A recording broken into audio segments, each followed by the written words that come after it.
Hello on YouTube. Welcome to another episode of myself, Singularity. Let's play. This is Northstar. I hope you are well, taking care of each other, and being kind to yourselves. Yep, got pushed to the top. Well, I never made the top 50, but I stayed in the top 100 there. For those new to my channel, welcome. For those returning, welcome back. New viewers, this and all my other playlists are organized. Or sorry, this and all my other series are organized in playlists. There you go. I think you got the idea. What I was trying to say. From oldest to newest on my channel. Check it out. It's not a ton of continuity in this game. It's a clicker. I mean, you can see the small amounts of progress, but this is less of a progress-driven clicker than some games. I'd almost call it more of an edutainment clicker. As silly a word as that is. I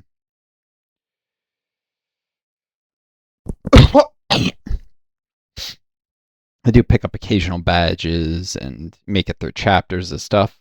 Like I'm very slowly advancing through the last Mesozoic Valley resets. I could have easily gotten to the final reset by now, but you can only get a certain amount of mutagen when you hit certain thresholds for the generators, like when you get 500 Triceratops, for instance, which is what I'm working on now. And you can get that every reset. So if I had reset all the way to the final thing, I'm pretty sure, unless there's like some prestige mode I don't know about, they wouldn't be able to get that. And mutagen is ultimately very limited. And if I want to get all the upgrades, yeah, it's best to just take it slow on that. Yeah, let's pop over the Mesozoic Valley so you guys can see what I'm talking about with that. Because anyone who's new to my channel probably has no idea what I'm talking about. So they're generators, like these are different dinosaurs. And when I get to 500 Triceratops, which I'm still saving, I'll take quite a few more days. I'll get a lump sum of mutagen, which is this blue. I have 33,936 of it, which isn't even enough for like the heterodentation upgrade is 80,000. So, slowly saving up. Get a little from these stone geodes, a little from some of the Explorer events, like you saw. I got 100. So, yeah. And since probably one of the best ways to increase your total income of these, I forget what they're called, fossils or whatever, is to get the upgrades. It's helpful to take the SOAR approach to get more mutagen. Of course, there could be a reset function I'm not aware of, and I may actually be hurting myself, but I don't know. I haven't bothered to look it up. And honestly, it just lets me benignly neglect the Mesozoic Valley and focus on the other gardens, is what sometimes the different scenes or game modes are called internally. Sometimes you'll see them referred to as the gardens. So I focus on the other gardens instead of the Mesozoic Valley. I only have so much real life time after all, and so much time that I have enough energy to stream. Because for those in my channel, I'm disabled with long COVID. I always mention it, one, because it affects my cognition. It can make me lose track of things. Hopefully by understanding that, you guys are a little more willing to cut me some slack when I just trail off or get distracted easily or ramble. And also, I want to raise awareness of this disease because there's very, very, very little effort being made to cure it. And in fact, some of the projects that might have pushed towards eventually developing a cure were getting shut down because of the government funding cuts to the NIH. Trump was cutting in half, basically, the NIH research budget. A certain class of NIH funding. It's not the overall NIH budget, so it's a little bit when you dig into the weeds. But the part of the NIH budget that was for actual research, specifically not on the NIH research that's not on the NIH main campus. So this mainly was research money that was going to universities, and Trump has been attacking academia. He's been suing universities and trying to force them to censor their students over politics. And so he's taken an antagonistic view towards academia, period, which is typical for fascists. um, so he's cut the medical research budget because almost all the basic research gets done in academia. Now, a cure for a disease like this comes one part from that kind of basic research that would happen in academia, and then one part from some more mugin there. One part from physicians applying for NIH grants, because there's also a portion that doesn't go to academia but goes to research hospitals mainly, where physicians will say, I have this idea for something that might lead towards a cure for a disease. And then at the very end, after universities have done their part and physicians have done their part, then and only then do you tend to see pharmaceutical companies step in and do the last, think of it as a marathon, and they like to jump in for the last 100 feet of the marathon, run the baton across the finish line. So I guess it's more like a relay race, actually, not a marathon. Run the baton across the finish line and then take all the credit and take all the money from the research. This has been the state of pharmaceutical medical research in the United States for generations. This is nothing new, but it's actually gotten worse in terms of pharmaceutical companies do very, very little basic research, less than ever. And so effectively, because most of the actual cost of producing new treatments and drugs is actually funded by the government, effectively the government subsidizes these same pharmaceutical companies that are charging, $300 for insulin. Because how were drugs like, insulin was something that was developed in a university setting. So that would have been with NIH money, even if it wasn't specifically the result of an NIH grant. The academics in a academic setting make their living off of these NIH grants. So basically, indirectly or directly, because they would have to double check the exact history of insulin. The development of insulin was funded by the U.S. government. And then, because even if it wasn't the result of a research grant, the researcher wouldn't have been able to survive if not for these NIH grants. And, researchers don't just do the things they get paid for. They tend to have side projects. And this is understood. The government knows this. This is one of the things they're essentially paying for when they fund NIH money, is they know that they're not just getting research in that area. They're getting whatever the person they fund thinks might be an interesting side project too. It's understood to be the cost of medical research when you use professors. Professors are infamously unfocused. There can be an argument that it should be more focused. When I was in undergrad, I actually made the argument a little bit, and I got immense scorn from my peers and from the professors. They hated the idea that they should be a little more focused on producing results, and particularly producing things that help people, like cures for diseases, instead of doing whatever side project they found interesting. It's like, you live at the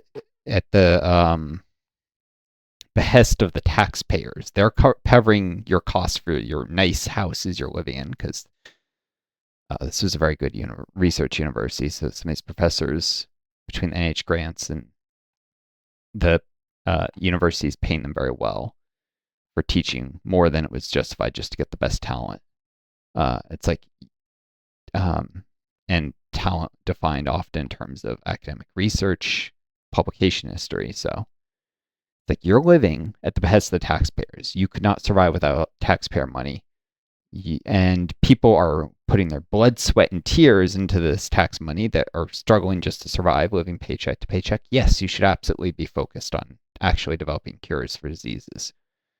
I got treated with so much hatred for that.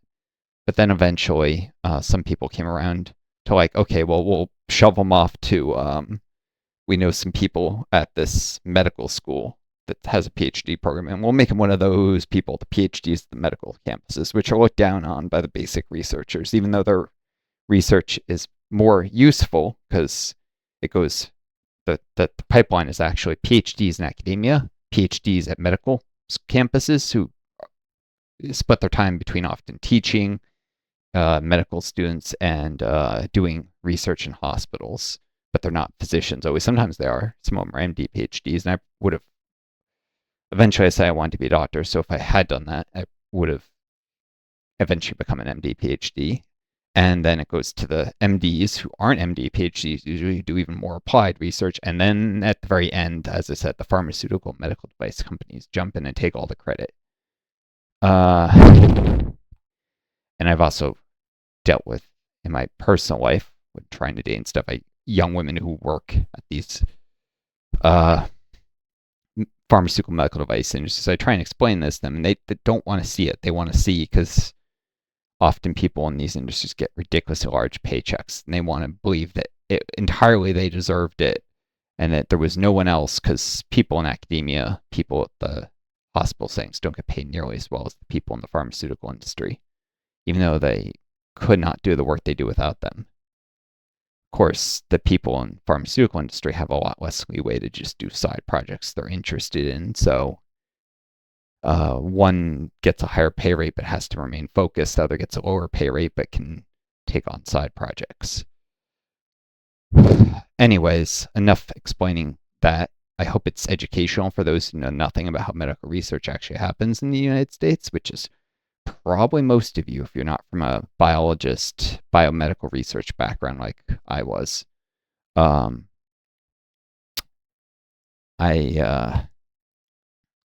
mean, I have a degree in biology, a master's. I had the opportunity to go do a PhD at a medical campus, but I'd already decided at that point I wanted to be a physician eventually, and that I'd had enough of research. I was going to be more patient care focused.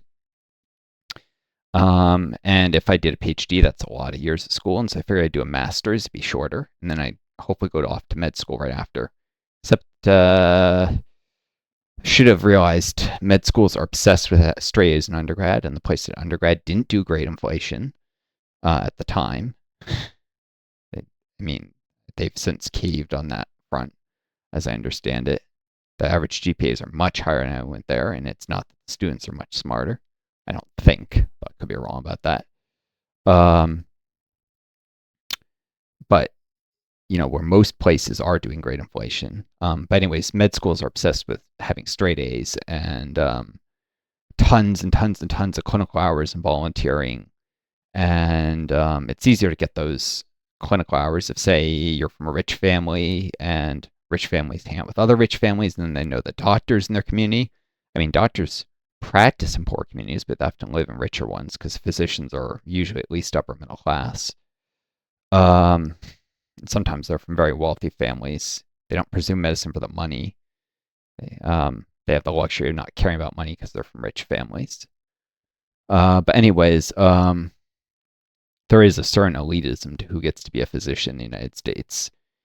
That the med schools pretend to themselves that they're choosing the most qualified people, but they aren't, because some of the ways they choose the most qualified people can easily be faked or confused, or huge advantages to kids from wealthy families. And to get to some of these advantages, because that's what I was actually talking about here, getting a little sidetracked, one of those is, their parents know the town physician, and while they're still in high school, which you can't say high schoolers make their own way in life and everything they get they deserve. No, their parents absolutely play a role in the high schooler success.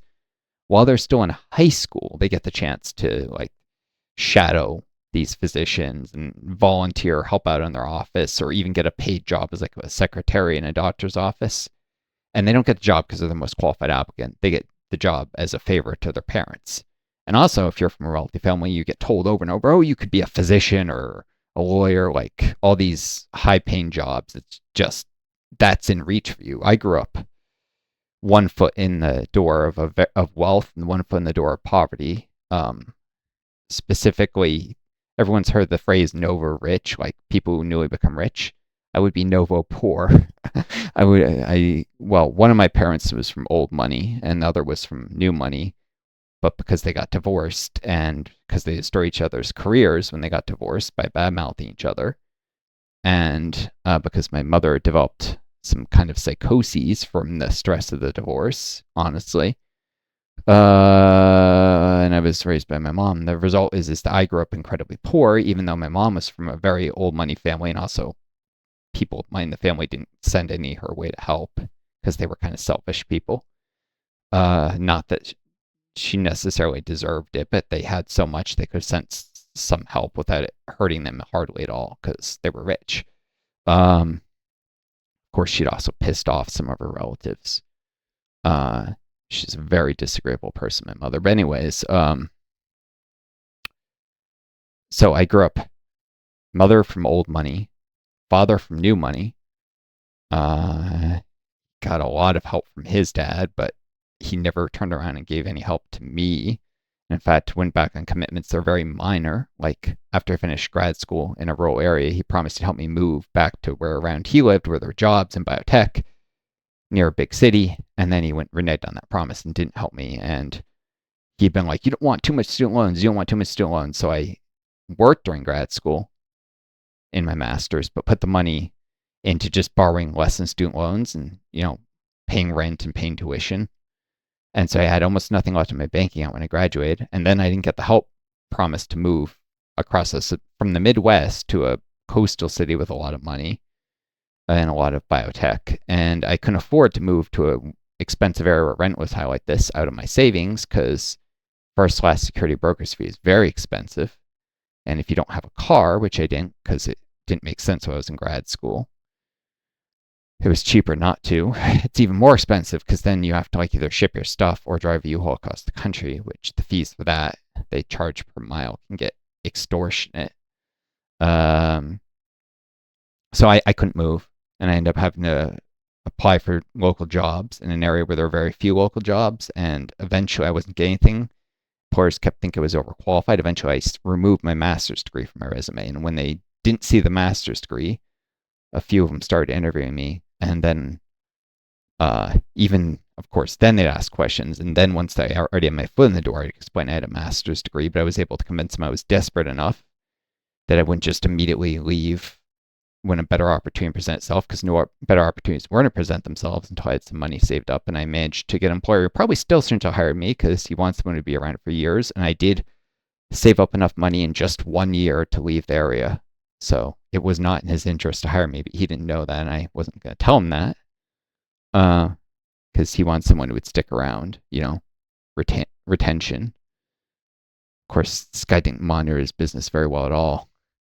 Two of his employees were communists, like Marxist Leninist communists, which is very, very rare. I've never seen that anywhere else I've worked. And they actually kept trying to get me to read the Communist Manifesto, which I thought they were just pulling my leg. But in hindsight, having become a Marxist much later in life myself, they actually knew the right terms and stuff. They were actual communists. And this boss had no idea. He did not monitor his employees carefully. He was kind of didn't have much attention to detail, and that benefited me in hiring because he didn't realize I was just trying to save up money and leave the area. Like most of the potential employers that applied to jobs with had realized and didn't want to hire me because they didn't want someone to leave after a year or less time. So in the better paying jobs, they could have saved up the money quicker.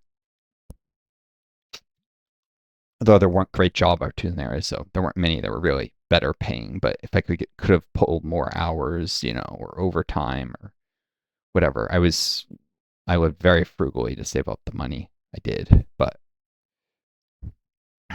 Um, but yeah, I grew up one foot in the door of wealth, one foot in the door of poverty, and I got to see how both sides lived, and so I can say a lot of things with confidence about how both sides of society live.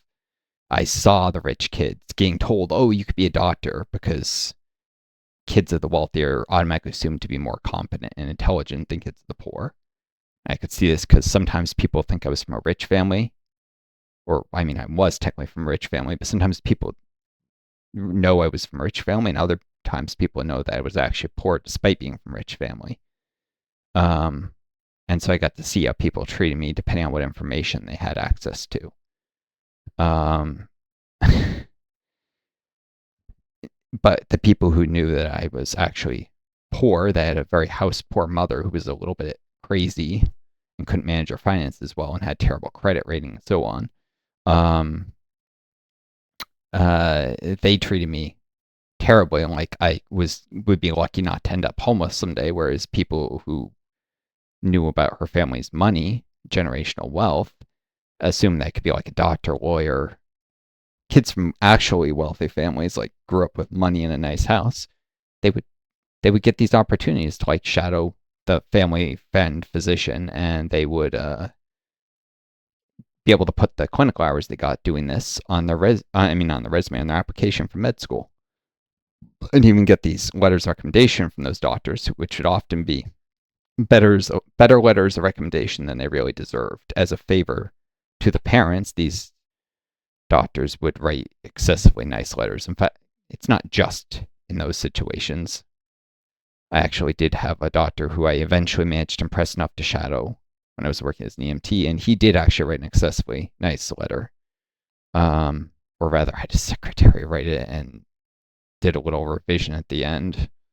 I know med schools, if they knew that the secretary wrote most of it, they would be very angry. But was my choice. This is how it works all the time, and why I have been accused many times of being, quote, too honest, and it's true. I'm not completely brainless. I'm not going to just present information like that. Like, oh, this letter that's speaking glowing terms about me. Oh, yeah, the doctor didn't actually write that. He had his secretary write it. And that's what he does for everyone. Wasn't going to say that. I'm not stupid. But I didn't like it. I was deeply disturbed by the dishonesty inherent in the system, because I am a very honest person. And even when I'm forced to a situation like that, I really wish things were more honest and truthful. What am I doing for time? 22 minutes. But yeah, so I'd say I talked about medical research. I talked about the cuts to medical research budget. I talked about how clinical research actually works and how the Trump cuts to the NIH budget will mean that there's not going to be a cure for long COVID anytime soon. There just isn't. I mean, there are advocacy groups like the Long COVID Justice Foundation that are trying very hard to get funding to be put aside for a cure for long COVID. And in a different world, if Hillary Clinton had beat Donald Trump, we would have had money for it, because Tim Kaine, her vice presidential candidate, did develop long COVID, a very mild form of it. It can range from people who can't get out of bed, who are literally forced like bed rest almost 24/7, which is more severe than me, to people like Tim Kaine who have the least severe possible disease, where he has like tingling in his fingers and ringing in his ears, and I forget, there's like one other very minor symptom. That's it.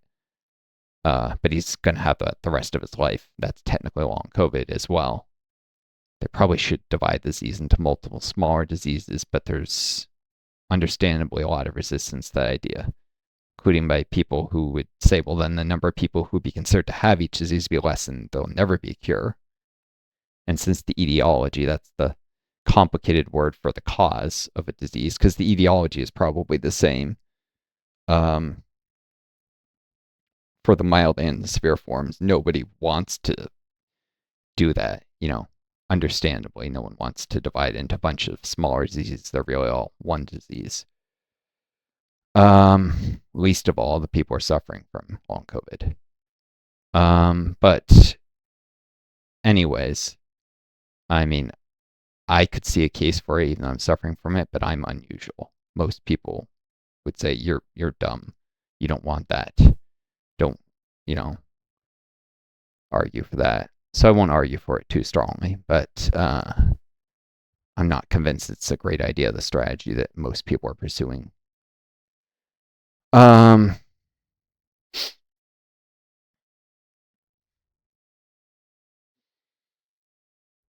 anyways, since there seems to be a genetic predisposition, even in an alternate history where if Hillary Clinton become president in 2016 and then got reelected in 2020, because incumbents have a tendency to get reelected, though not always, as Trump has proven. Though then he came back after 4 years of Biden. In such a world, presumably Tim Kaine would have still gotten long COVID because the pandemic still would have happened, even though it would have not affected as many people. So maybe he wouldn't have gotten it because maybe he would have never gotten infected.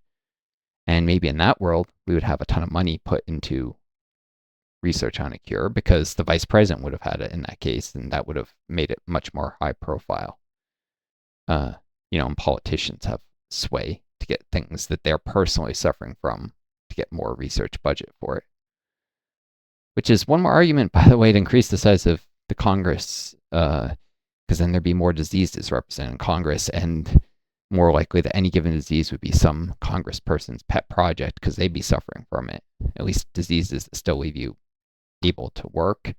And long COVID ranges from people who can't work at all because they're in bed rest to people who can because they're barely affected. I'm unable to work. I'm not sick enough to be in bed rest 24/7, but I am sick enough that many days I get about 3-4 hours of activity and then I'm in bed rest for another 6 hours of the day. And then there's a period where I'm kind of half moving around, but barely. That's on a bad day. On a really good day and a good week, sometimes I'm almost normal some weeks. So it's highly variable, and that's actually very normal for long COVID, for it to be variable like this for all but the most severe and the most mild cases. But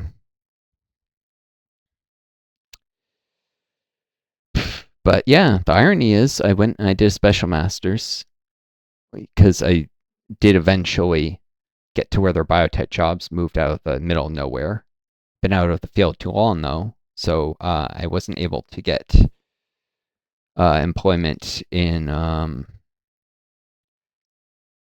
my field, which was genetics basically and cell biology, stem cell stuff. And so I worked as an EMT for a while, clinical hours for med school applications. Still wasn't having any luck applying to med school. So I had a coworker who said, if you really want to get to med school, if this is really your dream, and if you want to be a physician and you're not just interested in money, because if you just want money, just go work in Wall Street or something, like retool yourself, Wall Street. Because they're always looking for people who are intelligent and good with math, which I was back then. Not anymore because long COVID severely affects that part of my brain. But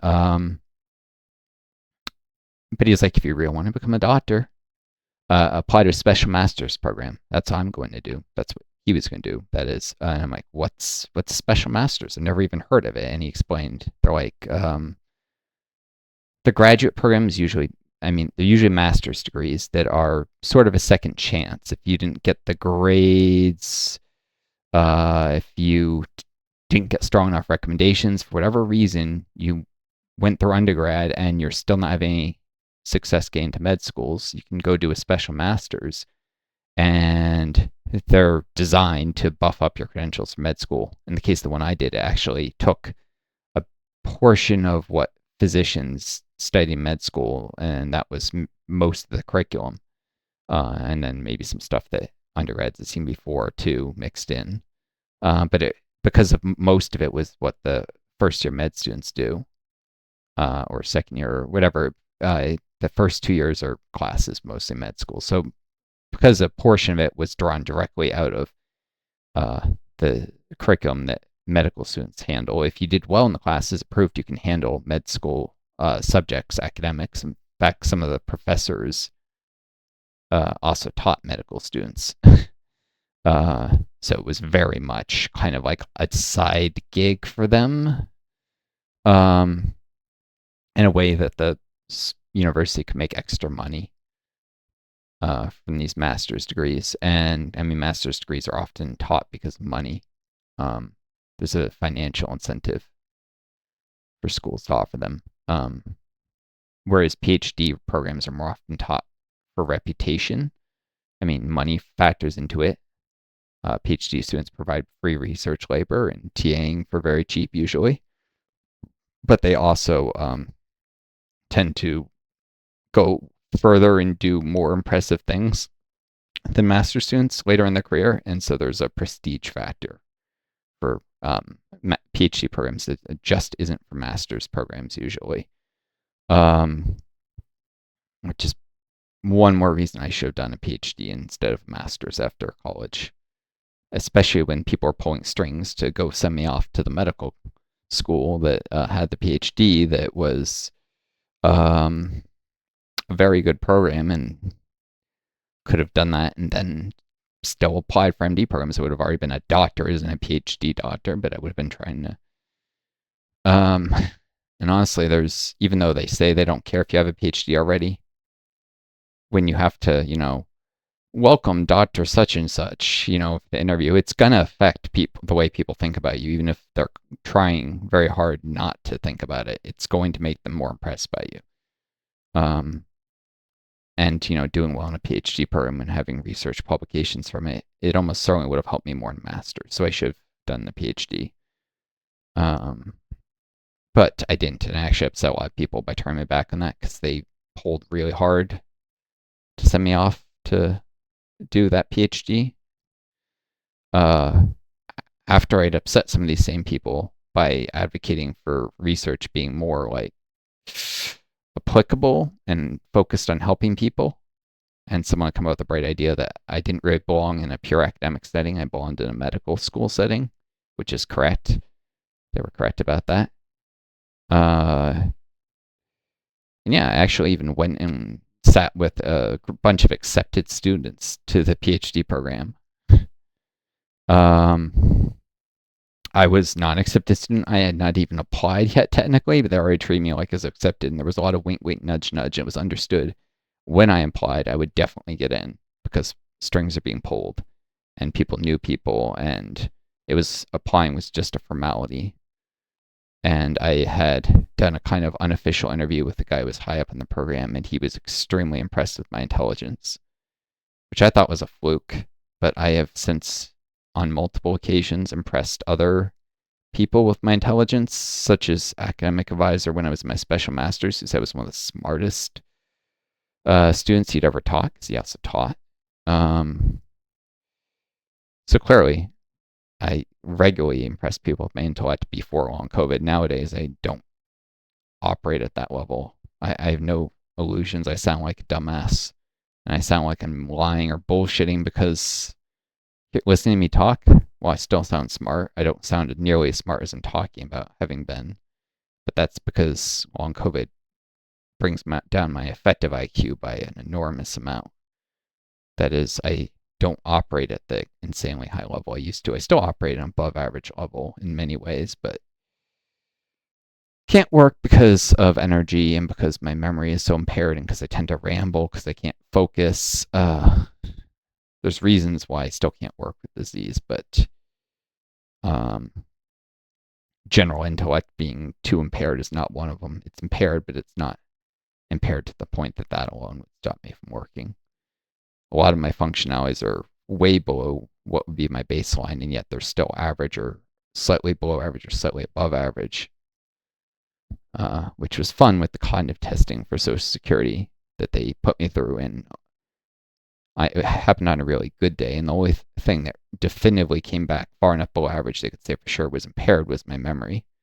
Unsurprising, it was impaired in exactly the way they expect with long COVID. Person's like, yeah, this is usually what I see with people on COVID, but there could have been other impairments. They caught me on a bad day. I was having a really good day on a good week, so my impairments were much less than normal on that day. Which is bad and happen. The person was understood. There's variability from day and week to week in disease, but it's like nothing I can do about that unless you'd have to just come back another day otherwise, and it's just too much hassle. Social Security probably approve this. There's no reason to put you through that and put people who have to take their time through that to test you again, I mean, save everyone time, money. If they reject my SSI application, then I can go back and maybe ask for another round of cognitive testing. And if they get me on a worse day, I'll show up with more impairments than just that one. But that's the cognitive testing as opposed to the physical impairments, where a lot more things showed up. So on paper, it looks like I'm more physically impaired than cognitively, but in reality, it's probably 50-50. It's because the physical impairments vary less than the cognitive ones on good days versus bad. And I was not having a particularly good day when I did the physical assessment.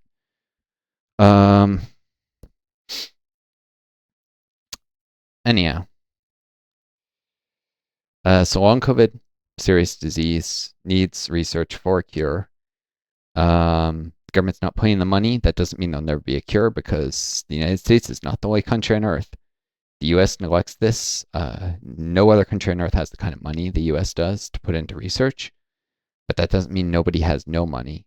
That doesn't mean that everybody else has absolutely nothing. Eventually, China or India or Russia or France or the UK or Germany or some other country will put in the money and develop a cure for long COVID, and they'll take all the credit because they have citizens disabled with disease too. It's not a purely American thing.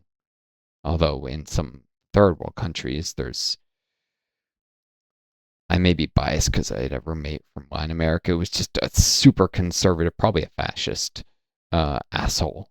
And and there's people like that, and they tend to have a lot more power in the third world because of the legacy of the Cold War dictatorships the U.S. set up in the third world, which are fascist usually.